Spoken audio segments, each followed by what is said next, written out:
Hello, Ruth. I just wanted to start right in with what I normally do, but I am, since your issue is more critical, I'm going to kind of skip some of the things that I normally, like a lot of history and all of that, because I want to just jump right into what your issue is, okay? Okay. All right, and can you tell me your age?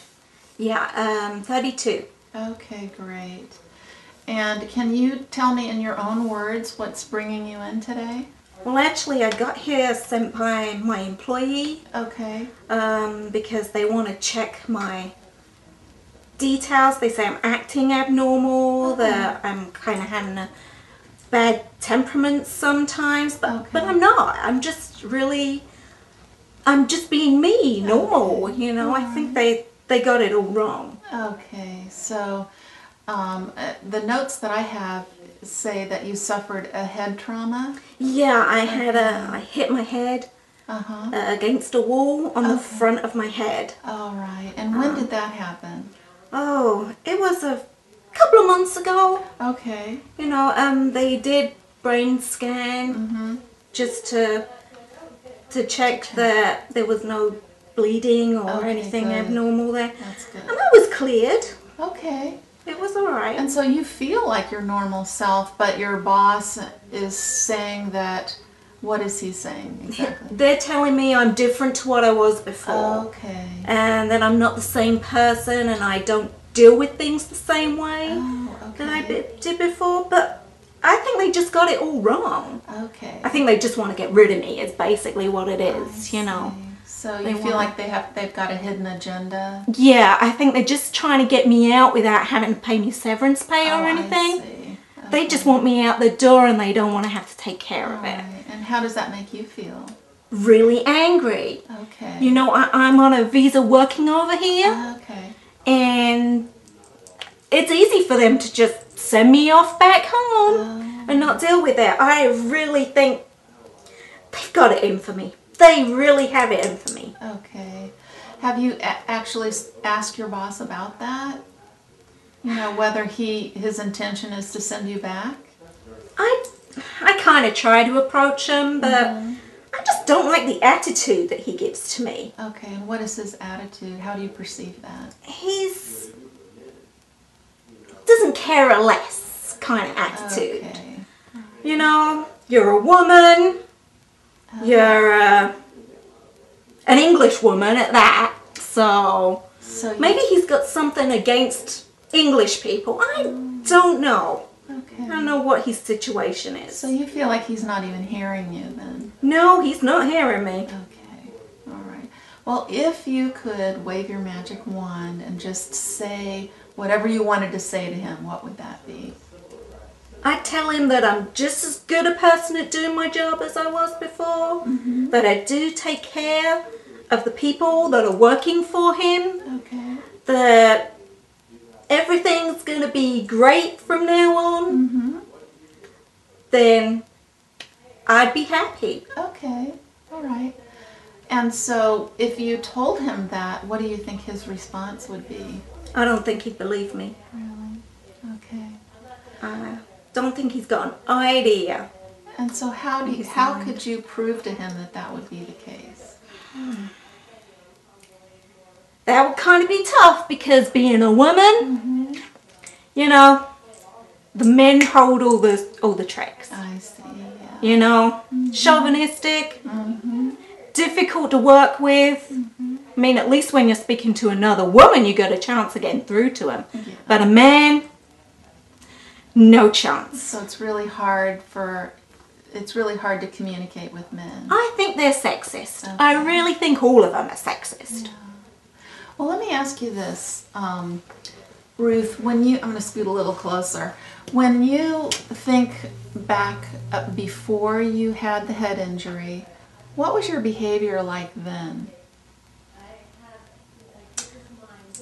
I was cool, calm, collected, I think. I had things under control. Okay. I was out for a number of weeks, Yeah. so maybe they got uptight because I was not in work for a while, Yeah. and everything was bunching up, Mm-hmm. and I wasn't there to take care of it. Okay.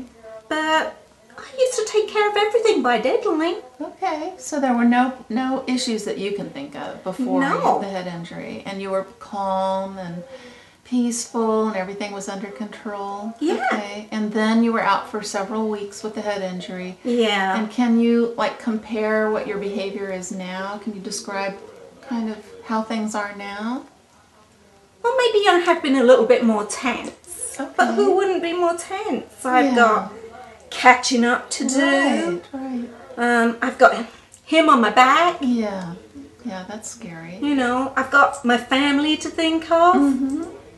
And then the fact that I could be out the door and off with no job. Yeah, that's very stressful. That's a really stressful situation. I mean, that's too much for one person to handle. It's very overwhelming. It is. Yeah. It's frustrating. Yeah, very frustrating. Yeah. And that's what I think. They don't think of the human side of it that they're dealing with. They just think of the job the whole time. Mm-hmm. Just production and business. And, That's right. yeah. And I can understand it's got to be done, Right. but you got to give me some leeway Right. here. Right. Some flexibility. Yeah. Okay. So if I'm hearing you right, before the accident, everything was calm, under control, caught up, everything was going smoothly. Then you had the accident, you were out for a period of time, things piled up at work, you're kind of wondering if they are upset because all the work was piling, maybe they had to do some of your work or whatever. And then Yeah. when you came back, you're feeling more stressed, trying to catch up.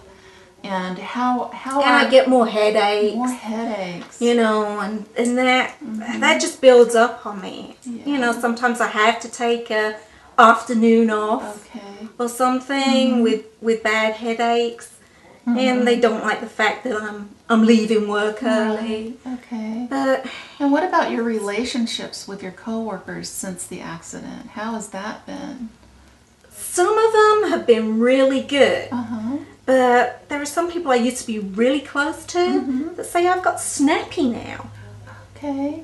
Okay. So if we contrast the behavior before and after, everything's calm, and then you're getting feedback that you're more snappy. Yeah. Okay. Is that how you perceive yourself? I don't think I'm snappy. Okay. I just think I'm trying to get the job done. Okay. But they seem to think that my attitude's changed. Oh, okay. And I wouldn't say my attitude has changed. I've just got a vision to take control of. Right. And I'm the one that's got to do it. Okay. So you feel very responsible. I do feel responsible. Okay. I feel pressured into responsible. Okay. So you've got a lot of pressure on you right now since the accident. Yeah, I do. Well, what do you do Pressure. at home? Let me ask you, at home, what kinds of things do you do to help yourself relax? I've tried the take a bath technique, you know. How did that work? It don't work for me, that's Okay. for sure. All right. Watching TV, that just makes me more stressful. Okay. Okay. You know, Are you watching the news, or what? Is it just sitting down doing Whatever's nothing, on, or- really, it doesn't interest me. It's just for noise. Okay. It doesn't really do anything for me. Listening to music. Okay. Does that help at all? No, just having the radio on, you know, they Okay. kind of, when you're listening there, they cut into it with Oh. some big story that's going to happen in the world, or there's a situation down in Orlando downtown. So that's kind of stressful listening to the radio. then. Yeah.